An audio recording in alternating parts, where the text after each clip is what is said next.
Times میں خوش آمدید۔ آسام اسمبلی الیکشن میں مولانا بدرالدین اجمل اور ان کی پارٹی آل انڈیا یونائٹڈ ڈیموکریٹک فرنٹ کو بڑی کامیابی مل گئی ہے۔ آل انڈیا مجلس اتحاد المسلمین نے حمایت کر دیا ہے، باضابطہ سمرتھن دے دیا ہے، اور صرف AIMIM نے اپنا سمرتھن نہیں دیا ہے بلکہ بیرسٹر اسد الدین اویسی نے اسم جانے کا اعلان کر دیا ہے۔ اب وہ آسام جا رہے ہیں اور وہاں مولانا بدرالدین اجمل کے ساتھ مل کر وہ چناوی کمپین کریں گے، ریلیوں سے خطاب کریں گے اور عوام سے اپیل کریں گے کہ وہ AIUDF کے امیدواروں کو ووٹ کرے۔ اور اسد الدین اویسی کے اسم جانے کے بعد اسم کا جو چناوی میدان ہے بہت زیادہ اہم بن گیا ہے، کیونکہ کانگریس نے پوری کوشش کی تھی مولانا بدرالدین اجمل کو میدان سے ہٹانے کی۔ کانگریس نے پہلے ان کے ساتھ الائنس نہیں کیا، اس کے بعد کانگریس نے مولانا بدرالدین اجمل پر الٹا سیدھا الزام لگایا، لیکن جب بیرسٹر اسد الدین اویسی نے وہاں جانے کا اعلان کر دیا ہے تو مولانا بدرالدین اجمل کو ایک بڑی کامیابی ملی ہے۔ اور AIUDF کے بارے میں اندازہ یہ ہے کہ وہ پہلے سے زیادہ سیٹوں پر جیت حاصل کر سکتی ہے، اور جیتی ہوئی سیٹوں کی تعداد اب 25 سے زیادہ ہو جائے گی۔ مولانا بدرالدین اجمل کے بیٹے ہیں عبد الرحمان اجمل، انہوں نے دلی میں آ کر بیرسٹر اسد الدین اویسی سے کل ملاقات کی ہے۔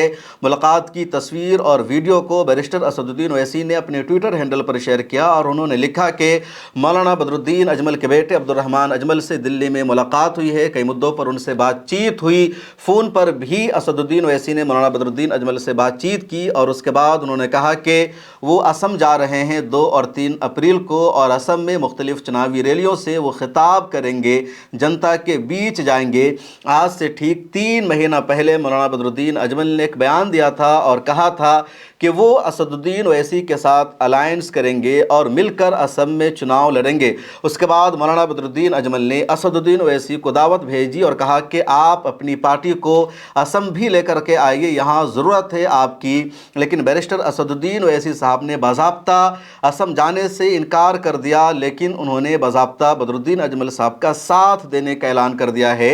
اسد الدین اویسی کئی مرتبہ پہلے کہہ چکے ہیں کہ ان کا مقصد ہے مسلم لیڈرشپ کو مضبوط کرنا، مسلمانوں کی قیادت کو اسٹرونگ کرنا، اور جہاں جہاں پہلے سے مسلمانوں کی کوئی پولیٹیکل پارٹی نہیں ہے وہاں AIMIM جائے گی، چناؤ لڑے گی، اور جہاں پہلے سے مسلمانوں کی کوئی پولیٹیکل پارٹی گراؤنڈ پر مضبوط ہے، اس کا اسٹرونگ ہولڈ ہے، تو وہاں AIMIM جا کر چناؤ نہیں لڑے گی۔ اور پورے ہندوستان میں 2 اسٹیٹ ایسا ہے جہاں ریجنل پولیٹیکل پارٹی مضبوط ہے اور اس کی لیڈرشپ مسلمانوں کے ہاتھوں میں ہے۔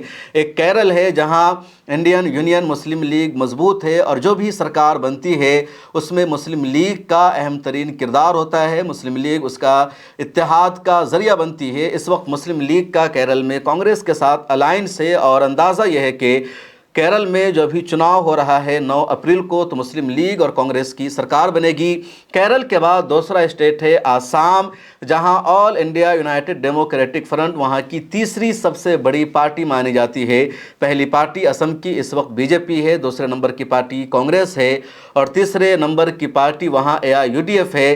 2016 سے پہلے، کیونکہ BJP پہلی مرتبہ 2016 میں اسم میں سرکار بنائی ہے، جب BJP کی 2016 میں یعنی اس سے پہلے سرکار نہیں بنی تھی تو اسم کی دوسری پارٹی AIUDF تھی، اور اپوزیشن میں AIUDF ہی رہتی تھی۔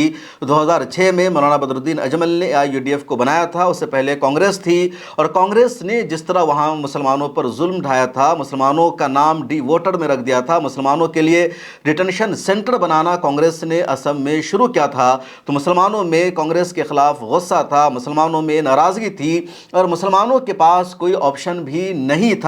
جس طرح بہار کے مسلمانوں نے کانگریس کے خلاف ناراضگی کا اظہار کیا تو ان کو RJD آپشن کے طور پر مل گئی، یا UP میں پہلے کانگریس تھی، اور جب کانگریس نے وہاں ظلم کرنا شروع کیا تو پھر سماجوادی پارٹی بنی، BSP بنی، اور مسلمانوں کا ووٹ ادھر شفٹ ہو گیا۔ لیکن اسم کے مسلمانوں کے پاس ایسا کوئی آپشن نہیں تھا، اور مسلمانوں کے حالات کو دیکھتے ہوئے مولانا بدرالدین اجمل نے سال 2006 میں اپنی پولیٹیکل پارٹی بنائی، اور پہلے ہی چناؤ میں 8-9 سیٹوں پر جیت مل گئی۔ 2011 میں ان کا دوسرا چناؤ تھا اور اس چناؤ میں 18 سیٹوں پر جیت مل گئی۔ 2016 میں بھی 17 سیٹوں پر جیت مل گئی، 2021 میں بھی 16 سیٹوں پر جیت مل گئی، 2014 میں 3 MP جیت جاتے ہیں AIUDF کے، 2019 میں بھی مولانا کو جیت ملتی ہے،